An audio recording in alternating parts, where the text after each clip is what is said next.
Sahabat-sahabat Kristus, salam jumpa dalam acara Sabtu Sarapan bersama Tuhan. Adapun menu sarapan hari ini diambil dari Keluaran pasal 13 ayat 18. Tetapi Allah menuntun bangsa itu berputar melalui jalan di padang gurun menuju ke laut Teberau. Dengan siap sedia berperang, berjalanlah orang Israel dari tanah Mesir. Semenjak Yusuf ditetapkan oleh Firaun menjadi penguasa atas seluruh tanah Mesir, sekaligus menjadi orang kedua setelah Firaun, Kejadian pasal 41 ayat 38 sampai 45, maka kemudian tinggallah bangsa Israel di negeri tersebut, di tempat yang terbaik, yaitu di tanah Rameses, di tanah Goshen. Kejadian pasal 47 ayat 1 sampai 12. Orang-orang Israel beranak cucu dan tak terbilang jumlahnya. Mereka bertambah banyak dan dengan dahsyat berlipat ganda sehingga negeri itu dipenuhi mereka. Kemudian matilah Yusuf serta semua saudara-saudaranya dan semua orang yang seangkatan dengan dia. Lalu bangkitlah seorang raja baru yang memerintah tanah Mesir dan yang tidak mengenal Yusuf, sehingga ditetapkan suatu keputusan untuk menempatkan pengawas-pengawas roh di atas orang-orang Israel untuk menindas mereka dengan kerja paksa. Mereka harus mendirikan bagi Firaun kota-kota perbekalan, yakni Pitong dan Ramses. Keluaran pasal 1 ayat 1 sampai 11. Tetapi makin ditindas, makin bertambah banyak dan berkembang bangsa Israel, sehingga hal itu membuat orang Mesir merasa takut kepada mereka. Lalu dengan kejam orang Mesir memaksa bangsa Israel bekerja dan memahitkan mereka dengan pekerjaan yang berat, yaitu mengerjakan tanah liat dan batu bata dan juga berbagai-bagai pekerjaan di padang. Keluaran pasal 1 ayat 12 sampai 14.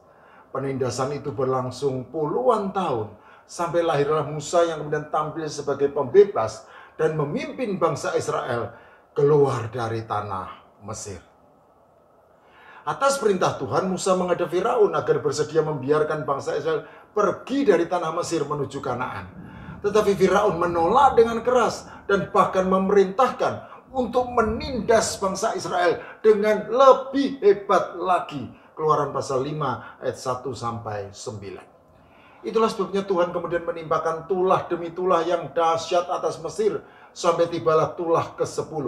Tiap-tiap anak sulung di tanah Mesir akan mati, dari anak sulung Firaun yang duduk di tahtanya sampai kepada anak sulung budak perempuan yang menghadapi batu kilangan, juga segala anak sulung hewan. Keluaran pasal 11 ayat 5. Begitu dahsyat dan mengerikannya tulah ke-10 tersebut, sehingga kedengaranlah seruan yang hebat di Mesir, sebab tidak ada rumah yang tidak kematian. Keluaran pasal 12 ayat 30. Itulah sebabnya mau tidak mau, suka tidak suka, Firaun akhirnya terpaksa membiarkan bangsa itu pergi. Menariknya, setelah Firaun membiarkan bangsa Israel pergi dari tanah Mesir di bawah kepemimpinan Musa, ternyata Allah tidak menuntun mereka melalui jalan ke negeri orang Filistin, walaupun jalan ke negeri orang Filistin ini yang paling dekat, melainkan justru menuntun mereka berputar melalui jalan lain, yaitu melalui jalan di padang gurun menuju ke laut Teberau yang lebih jauh dan lebih gersang. Mengapa demikian? Sahabat-sahabat Kristus, pernahkah terpikir dalam benak kita mengapa Allah menuntun bangsa Israel berputar melalui jalan lain yang lebih jauh dan lebih gersang? Apakah Allah itu seperti orang dunia yang selalu ingin menyulitkan orang lain, sehingga jika ada yang susah, mengapa harus diberi yang mudah? Tentu saja tidak. Allah tentu saja bukan merupakan pribadi yang ingin menyulitkan umat yang dikasihinya, sehingga merasa perlu menyiksa mereka dengan berbagai pencobaan dan penderitaan. Allah itu pengasih lagi penyayang, dan besar kasih setianya kepada umat pilihannya. Sejatinya maksud Allah menuntun bangsa Israel berputar melalui jalan lain yang lebih jauh dan lebih gersang adalah demi kebaikan mereka sendiri. Sebab apabila melalui jalan ke negeri orang Filistin yang lebih dekat, maka kemungkinan besar mereka akan berperang melawan kekuatan pasukan dari bangsa yang sudah berpengalaman di medan perang. Sebab firman Allah, jangan-jangan bangsa itu menyesal apabila mereka menghadapi peperangan, sehingga mereka kembali ke Mesir. Keluaran pasal 13 ayat 17b. Perlu dipahami bahwa sebagai bangsa jajahan di tanah Mesir, sejatinya bangsa Israel tidak terlatih untuk berperang, melainkan sudah berpuluh-puluh tahun ditindas sebagai pekerja paksa untuk membangun kota. Jadi, jati diri mereka adalah tukang bangunan dan bukan prajurit. Senjata-senjata yang sering mereka gunakan setiap waktu semuanya berkaitan dengan material bangunan dan bukan peperangan, seperti tombak, pedang, panah, dan lain sebagainya. Oleh karena itu, meskipun tentu saja ada di antara mereka yang mempunyai kemampuan berperang secara individu, tetapi apabila berperang secara kelompok, dapat dipastikan bahwa mereka akan mengalami kekalahan total dan bahkan kebinasaan. Jadi, maksud Allah menuntun bangsa Israel berputar melalui jalan-jalan yang lebih jauh dan lebih gersang, sejatinya adalah demi kebaikan mereka sendiri. Sahabat-sahabat Kristus, perjalanan bangsa Israel dari tanah perbudakan Mesir menuju ke Kanaan, tanah perjanjian, melewati padang gurun yang gersang, sejatinya merupakan gambaran dari perjalanan kehidupan kita, dari perbudakan dosa menuju ke surga. Sebagai umat tebusan yang menjalani kehidupan di dunia menuju ke surga, terkadang Tuhan menuntun kita melalui jalan berputar yang lebih jauh dan gersang demi kebaikan kita sendiri. Meskipun kita cenderung lebih suka melalui jalan yang paling dekat. Ya, kita cenderung lebih suka melalui jalan yang paling dekat, karena hal itu berarti lebih cepat. Bukankah sudah merupakan hal yang wajar di zaman sekarang apabila segala sesuatu berlangsung lebih cepat? Itulah sebabnya ada ungkapan yang berbunyi, lebih cepat, lebih baik.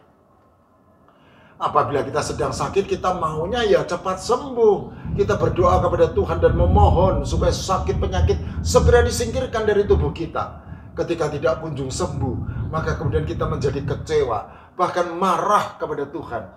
Kita lupa bahwa terkadang Tuhan sengaja menuntun kita melalui jalan berputar yang lebih jauh dan lebih gersang demi kebaikan kita. Apabila kita sedang berada dalam kemiskinan, kita maunya ya cepat kaya raya.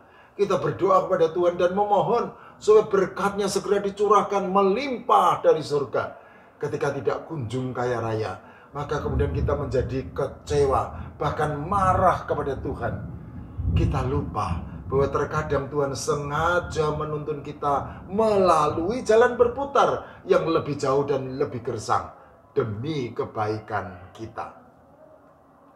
Apabila kita sedang menanggung beban berat masalah dalam kehidupan, kita maunya ya cepat terbebas dari berbagai masalah.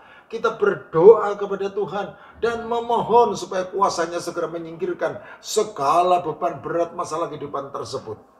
Terkadang alih-alih melepaskan beban berat masalah kehidupan kita, ternyata Tuhan justru memberi kita kekuatan supaya dapat menanggung segala perkara. Itulah jalan berputar bagi kita, yang nampak lebih jauh dan gersang, namun sejatinya semua itu diatur oleh Tuhan demi kebaikan kita. Sahabat-sahabat Kristus, tetap bersabar menunggu waktunya Tuhan dan terus berusaha melihat kebaikan dari jalan berputar tersebut. Itu adalah langkah yang bijaksana. Selamat melalui jalan berputar. Amin.